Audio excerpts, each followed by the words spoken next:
ओम नमो भगवते वासुदेवाय नमः। जय श्री हरि, जय माता दी।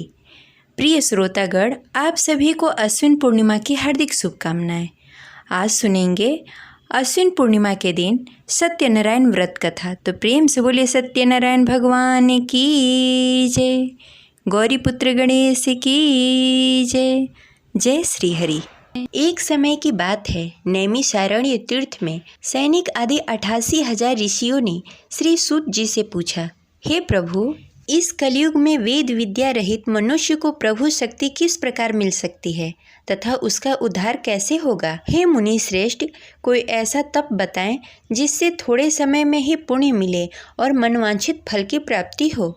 इस प्रकार की कथा सुनने की हम इच्छा रखते हैं।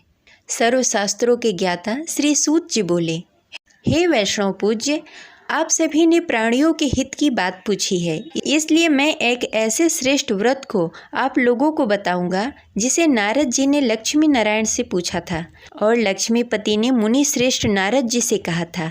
आप इसे ध्यानपूर्वक सुनिए। एक समय की बात है, योगी राज नारद जी दूसरे के हित की इच्छा के लिए अनेकों लोकों में घूमते हुए मृत्यु लोक में आ पहुँचे। यहाँ उन्होंने अनेक योनियों में जन्मे प्रायः सभी मनुष्य को अपने कर्मों द्वारा अनेक दुखों से पीड़ित देखा।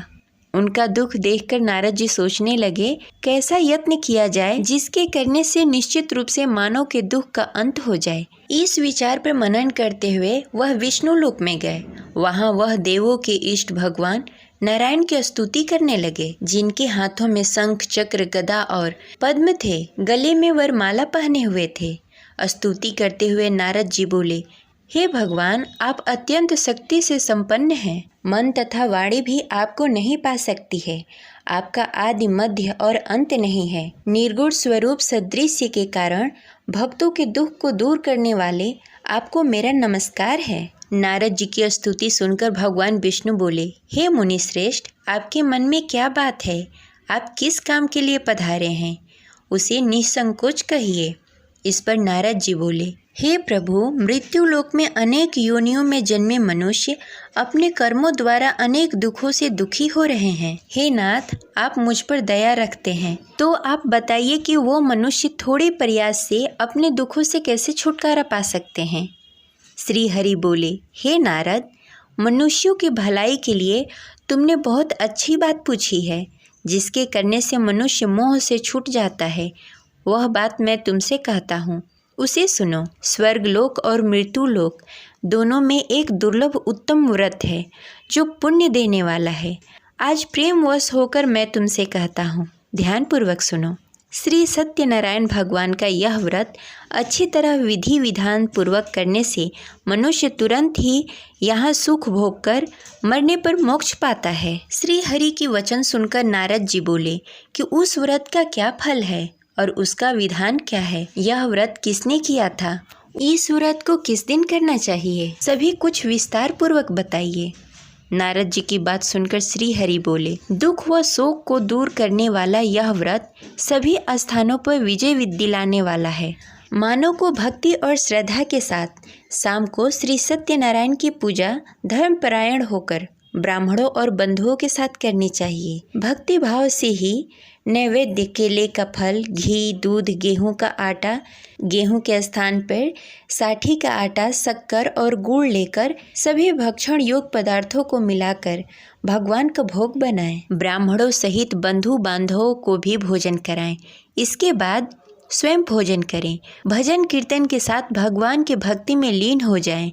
इस तरह से सत्यनारायण भगवान का व्रत करने पर मनुष्य की सारी इच्छाएं निश्चित रूप से पूरी होती है। इस कली काल अर्थात कलयुग में मृत्यु लोक में मोक्ष का यही एक सरल उपाय बताया गया है। इस प्रकार श्री सत्यनारायण व्रत कथा का प्रथम अध्याय संपन्न हुआ। तो प्रेम से बोलिए सत्यनारायण भगवान की जय। श्री सत्यनारायण कथा के दूसरे अध्याय के अनुसार श्री सूत जी बोले, हे ऋषियों, जिसने पहले समय इस व्रत को किया था उसका इतिहास कहता हूँ, ध्यान से सुनो। सुंदर काशीपुर नगरी में एक अत्यंत निर्धन ब्राह्मण रहता था। भूख प्यास से परेशान होकर वह धरती पर घूमता रहता। ब्राह्मणों से प्रेम करने वाले भगवान ने एक दिन ब्राह्मण का वेश धारण करके उसके पास जाकर पूछा, हे विप्र, नित्य दुखी होकर तुम पृथ्वी पर क्यों घूमते हो? दीन ब्राह्मण बोला, मैं निर्धन ब्राह्मण हूँ, भिक्षा के लिए धरती पर घूमता हूँ। हे भगवान, यदि आप इसका कोई उपाय जानते हो तो बताएं। वृद्ध ब्राह्मण कहता है, हे विप्रय, सत्यनारायण भगवान मनोवांछित फल देने वाले हैं, इसलिए तुम उनका पूजन करो। इसे करने से मनुष्य सभी दुखों से मुक्त हो जाता है। वृद्ध ब्राह्मण बनकर आए सत्यनारायण भगवान उस निर्धन ब्राह्मण को व्रत का सारा विधान बताकर अंतर्ध्यान हो गए। ब्राह्मण मन ही मन सोचने लगा कि जिस व्रत को वृद्ध ब्राह्मण करने को कहा गया है, मैं उसे जरूर करूँगा। यह निश्चय करने के बाद उसे रात में नींद नहीं आई।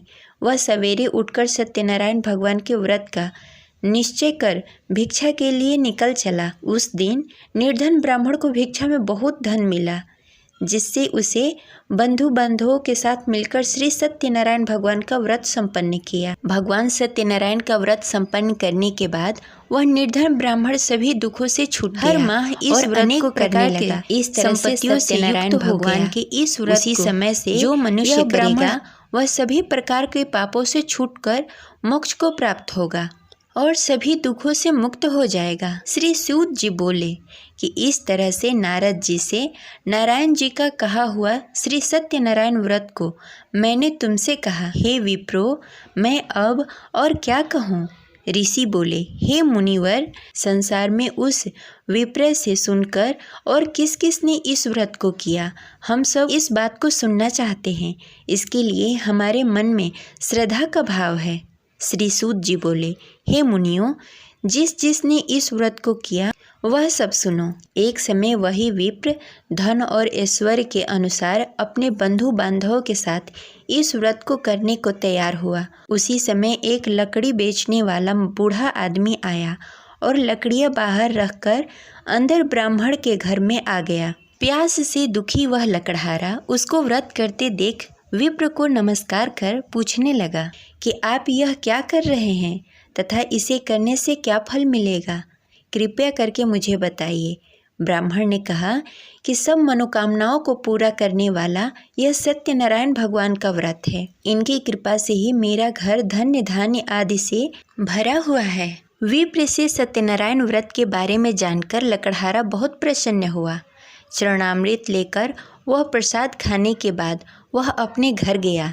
लकड़हारे ने अपने मन में संकल्प लिया कि आज लकड़ी बेचकर जो धन मिलेगा उसी से श्री सत्यनारायण भगवान का उत्तम व्रत करूँगा। मन में इस विचार को लेकर बूढ़ा आदमी सिर पर लकड़ियाँ रखकर नगर में बेचने गया। जहाँ धनी लोग ज़्यादा रहते थे, उस नगर में उसे अपनी लकड़ियों का दाम पहले से 4 गुना अधिक मिला। बूढ़ा व्यक्ति प्रसन्नता के साथ दान लेकर केले, शक्कर, घी, दूध, दही और गेहूं का आटा लेकर श्री सत्यनारायण भगवान के व्रत की अन्य सामग्री लेकर अपने घर को गया। वहां उसने अपने बंधु बांधवों को बुलाकर विधि विधान से श्री सत्यनारायण भगवान का पूजन और व्रत किया। इस व्रत के प्रभाव से वह बूढ़ा लकड़हारा धन, पुत्र आदि से युक्त होकर संसार के समस्त सुख भोगकर अंतकाल में बैकुंठ धाम को चला गया। इस प्रकार श्री सत्यनारायण कथा के दूसरी अध्याय संपन्न हुई। तो प्रेम से बोली श्री सत्यनारायण भगवान की जय। सत्यनारायण व्रत कथा के तीसरी अध्याय के अनुसार श्री सूत जी बोले, हे मुनि श्रेष्ठो, अब आगे की कथा कहता हूँ। पहले समय में उल्कामुख नामक एक बुद्धिमान राजा था। वह सत्यवक्ता और जितेंद्रिय था। प्रतिदिन देव स्थान पर जाकर और निर्धनों को धन देकर उसके कष्ट दूर करता था। उसकी पत्नी कमल के समान मुख वाली तथा सती सावित्री थी। भद्रशिला नदी के तट पर दोनों ने श्री सत्यनारायण भगवान का व्रत किया। उसी समय साधु नाम का एक वैश्य आया। उसके पास व्यापार करने के लिए बहुत सारा धन भी था। राजा को व्रत करते देखकर वह विनय के साथ पूछने लगा, हे राजन, भक्ति भाव से पूर्ण होकर आप यह क्या कर रहे हैं? मैं सुनने के लिए इच्छुक हूँ, आप मुझे बताइए। राजा बोला, हे साधु, अपने बंधु बांधवों के साथ पुत्रादि आदि प्राप्ति के लिए यह महाशक्तिशाली श्री सत्यनारायण भगवान का व्रत और पूजन कर रहा हूँ। राजा के वचन सुनकर साधु आदर के साथ बोला, हे राजन, मुझे इस व्रत का सारा विधान कहिए। आपके कथानुसार मैं भी इस व्रत को करूँगा। मेरी भी संतान नहीं है और इस व्रत को करने से निश्चित रूप से मुझे संतान की प्राप्ति होगी। राजा से सारा व्रत का विधान सुनकर व्यापार से निवृत्त होकर वह अपने घर गया। साधु वैश्य ने अपने पत्नी को संतान देने वाला इस व्रत का वर्णन कहकर सुनाया और कहा कि जब मेरी संतान होगी तब मैं इस व्रत को करूँगा। साधु ने इस तरह से वचन कर अपनी पत्नी लीलावती से कही। एक दिन लीलावती पति के साथ आनंदित हो संसारिक धर्म में पवित्र होकर श्री सत्यनारायण भगवान की कृपा से गर्भवती हुई। 10वें महीने में उसके गर्भ से एक सुंदर कन्या ने जन्म लिया। दिनों दिन वह ऐसे बढ़ने लगी जैसे शुक्ल पक्ष का चंद्रमा बढ़ता है। माता पिता ने अपनी कन्या का नाम कलावती रखा। एक दिन लीलावती ने मीठे शब्दों में अपने पति को याद दिलाया कि उसने सत्यनारायण भगवान की जिस व्रत को करने का संकल्प लिया था उसे करने का समय आ गया है। आप इस व्रत को करिए। साधु बोला कि हे प्रिय, इस व्रत को मैं उसके विवाह पर करूँगा। इस प्रकार अपनी पत्नी को आश्वासन देकर वह नगर को चला गया। कलावती पिता के घर में रहकर दिनों दिन बड़ी होने लगी। साधु ने एक बार अपनी कन्या को अपने नगर की सखियों के साथ खेलते हुए देखा तो तुरंत ही दूत को बुलाया और कहा कि मेरी कन्या योग वर देखकर आओ। साधु की बात सुनकर दूत कंचन वन में पहुंचा। वहां अच्छी तरह से देख सुनकर लड़की के सुयोग वाड़िक पुत्र को ले आया। सुयोग लड़के को देखकर साधु ने बंधु बांधवों को बुलाकर अपनी पुत्री का विवाह कर दिया। लेकिन दुर्भाग्य की बात यह है कि साधु ने अभी भी श्री सत्यनारायण भगवान का व्रत नहीं किया। इस पर श्री भगवान क्रोधित हो गए और श्राप दिया कि साधु अत्यधिक दुख से मिले। अपने कार्य में कुशल साधु बनिया जमाई को लेकर समुद्र के पास स्थित होकर रत्नसारपुर नगर में गया। वहां जाकर दामाद और ससुर दोनों ने मिलकर चंद्रकेतु राजा के नगर में व्यापार करने लगे। एक दिन भगवान श्री सत्यनारायण की माया से एक चोर राजा के घर राजा का धन चुराकर भाग गया। उसने राजा के सिपाहियों को अपना पीछा करते देख चुराया हुआ धन वहां रख दिया जहां साधु अपने जमाई के साथ ठहरा हुआ था।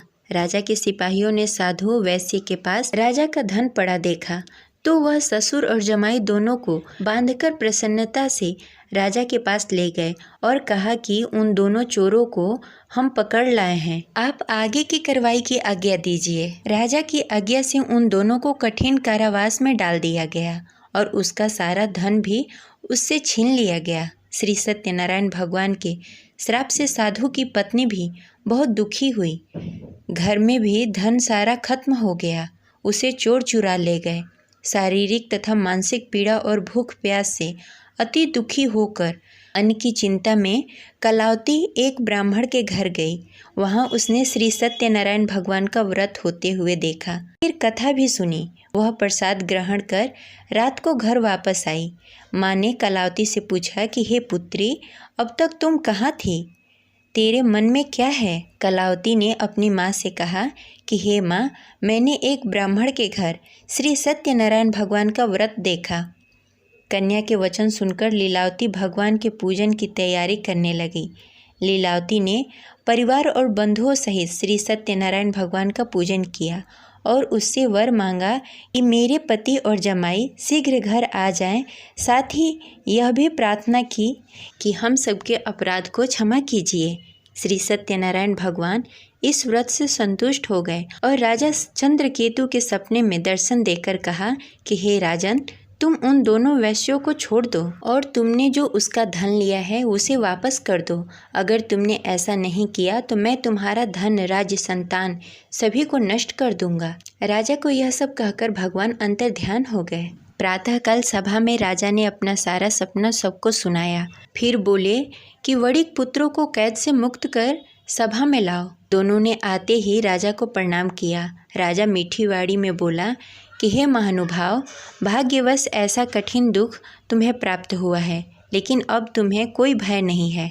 ऐसा कहकर राजा ने उन दोनों को नए वस्त्र आभूषण भी पहनाए और जितना धन उनका लिया था उसे दुगना धन वापस कर दिया। दोनों वैश्य अपने घर को चले गए। इस प्रकार सत्यनारायण व्रत कथा की तीसरी अध्याय संपन्न हुई। तो प्रेम से बोलिए भगवान सत्यनारायण की जय। सत्यनारायण कथा के चौथे अध्याय के अनुसार सूत जी बोले, वैश्य ने मंगलाचार कर अपनी यात्रा प्रारंभ की और अपने घर की ओर चल पड़ा। उसके थोड़ी दूर जाने के बाद एक दंडी वेशधारी श्री सत्यनारायण ने उससे पूछा, हे साधु, तेरे नाव में क्या है? अभिवाड़िक वड़िक हंसता हुआ बोला, हे दंडी, आप क्यों पूछते हैं? क्या धन लेने की इच्छा है? मेरे नाव में तो बेल और पत्ते भरे हुए हैं। वैश्य के कठोर वचन सुनकर भगवान बोले, तुम्हारा वचन सत्य हो। दंडी ऐसे वचन कह वहाँ से दूर चले गए। कुछ दूर जाकर समुद्र के किनारे बैठ गए। दंडी के जाने के बाद साधु वैश्य ने नित्य क्रिया के पश्चात नाव को ऊंची उठते देखकर अचंभा माना और नाव में बेल पत्ते आदि देखकर मूर्छित होकर जमीन पर गिर पड़ा। मूर्छा खुलने पर वह अत्यंत शोक में डूब गया। तब उसका दामाद बोला कि आप शोक न मनाएं, यह दंडी का श्राप है, इसलिए हमें उसके शरण में जाना चाहिए, तभी हमारी मनोकामना पूरी होगी। दामाद की बात सुनकर वह दंडी के पास पहुंचा और अत्यंत भक्ति भाव से नमस्कार करके बोला, मैंने आपसे जो असत्य वचन कहे थे उसके लिए मुझे क्षमा कर दें। ऐसा कहकर महान शोकातुल्य होकर रोने लगा। तब दंडी भगवान बोले, हे वड़िक पुत्र, मेरी आज्ञा से बार बार तुम्हें दुख प्राप्त हुआ है, तुम मेरी पूजा से विमुख हुआ। साधु बोला, हे भगवान, आपकी माया से ब्रह्मा आदि देवता भी अपने रूप को नहीं जानते, तब मैं अज्ञानी कैसे जान सकता हूँ? आप प्रसन्न होइए। अब मैं समर्थ के अनुसार आपकी पूजा करूँगा। मेरी रक्षा करो और पहले के समान नौका में धन भर दें। साधु वैश्य की भक्ति पूर्वक वचन सुनकर भगवान प्रसन्न हो गए और उसकी इच्छानुसार वरदान देकर अंतर्ध्यान हो गए। ससुर दामाद जब नाव पर आए तो नाव धन से भरी हुई थी। फिर वहीं अपने अन्य साथियों के साथ सत्यनारायण भगवान का पूजन कर अपने नगर को चल दिए। जब नगर के नज़दीक पहुँचे तो दूत को घर पर खबर करने के लिए भेज दिया। दूत साधु की पत्नी को प्रणाम कर कहता है, मालिक अपने दामाद सहित नगर के निकट आ गए हैं। दूत की बात सुनकर साधु की पत्नी लीलावती ने बड़े हर्ष के साथ सत्यनारायण भगवान का पूजन कर अपनी पुत्री कलावती से कहा कि मैं अपने पति के दर्शन को जाती हूँ, तू कार्य पूर्ण कर शीघ्र आ जाना। माता के ऐसे वचन सुनकर कलावती जल्द से प्रसाद छोड़कर अपने पति के पास चली गई। प्रसाद की अवहेलना के कारण श्री सत्यनारायण भगवान रुष्ट हो गए और नाव सहित उसके पति को नाव में डुबो दिया। कलावती अपने पति को ना पाकर रोती हुई जमीन पर गिर पड़ी। नौका को डूबा हुआ देखकर वह कन्या को रोता देख साधु दुखी होकर बोला कि हे प्रभु, मुझसे तथा मेरे परिवार से जो भूल हुई है उसे क्षमा करें। साधु की दीन वचन सुनकर श्री सत्यनारायण भगवान प्रसन्न हो गए और आकाशवाणी हुई, हे साधु, तेरी कन्या मेरी प्रसाद को छोड़कर आई है, इसलिए उसका पति अदृश्य हो गया है। यदि घर जाकर प्रसाद खाकर लौटती है तो उसे उसका पति अवश्य मिलेगा। ऐसी आकाशवाणी सुनकर कलावती घर पहुंचकर प्रसाद ग्रहण करती है और फिर आकर अपने पति के दर्शन करती है। उसके बाद साधु अपने बंधु बांधवों के सहित श्री सत्यनारायण भगवान की विधि विधान से पूजा करता है तथा इस लोक से सुख भोग कर अंत में स्वर्ग को जाता है। इस प्रकार सत्यनारायण व्रत कथा के चतुर्थ अध्याय संपन्न हुई। प्रेम से बोले श्री सत्यनारायण भगवान की जय। श्री सत्यनारायण भगवान के पंचम अध्याय के अनुसार श्री सूत जी बोले, हे ऋषियों, मैं और भी एक कथा सुनाता हूँ, उसे ध्यान पूर्वक सुनो। प्रजा पालन में लीन तुंग ध्वज नामक एक राजा था। उसने भी भगवान का प्रसाद त्याग कर बहुत दुख सहन किया। एक बार वन में जाकर वन्य पशुओं को मारकर वह बड़ के पेड़ के नीचे आया। वहाँ उसने ग्वालों को भक्ति भाव से अपने बंधुओं के सहित सत्यनारायण भगवान का पूजन करते देखा। अभिमानवश राजा ने उन्हें देखकर भी पूजा स्थान में नहीं गया, न ही उसने भगवान को नमस्कार किया। ग्वालों ने राजा को प्रसाद दिया, लेकिन उसने वह प्रसाद नहीं खाया और प्रसाद को वहीं छोड़कर अपने नगर को चला आया। जब वह नगर में पहुंचा तो वहां सब कुछ तहस नहस हो गया था। वह शीघ्र ही समझ गया कि यह सब भगवान ने ही किया है। वह दोबारा ग्वालों के पास पहुंचा और विधि पूर्वक पूजा कर प्रसाद खाया और श्री सत्यनारायण भगवान की कृपा से सब कुछ पहले की जैसा हो गया। दीर्घकाल तक सुख भोगने के बाद मरणों उपरांत उसे स्वर्गलोक की प्राप्ति हुई। जो मनुष्य परम दुर्लभ इस व्रत को करेगा वह श्री सत्यनारायण भगवान के अनुकंपा से उसे धन्य धान्य की प्राप्ति होगी, निर्धन धनी हो जाएगा और भय मुक्त होकर जीवन जीता रहेगा। संतानहीन मनुष्य को संतान सुख मिलेगा और सारी मनोकामनाएं पूर्ण होगी। मानव अंत काल में बैकुंठ धाम को जाएगा। श्री सूत जी बोले, जिन्होंने पहले इस व्रत को किया है अब उसके दूसरे जन्म की कथा कहता हूँ। वृद्ध सतानंद ब्राह्मण ने सुदामा का जन्म लेकर मोक्ष की प्राप्ति की। लकड़हारे ने अगले जन्म में निषाद बनकर मोक्ष प्राप्त किया। उल्का मुख नामक राजा दशरथ होकर बैकुंठ को गए। साधु नाम के वैश्य ने मोर ध्वज बनकर अपने पुत्र को आरे से चीरकर मोक्ष पाया। महाराज तुंग ध्वज ने स्वयंभू होकर भगवान के भक्ति युक्त होकर कर्म का मोक्ष पाया। इस प्रकार श्री सत्यनारायण व्रत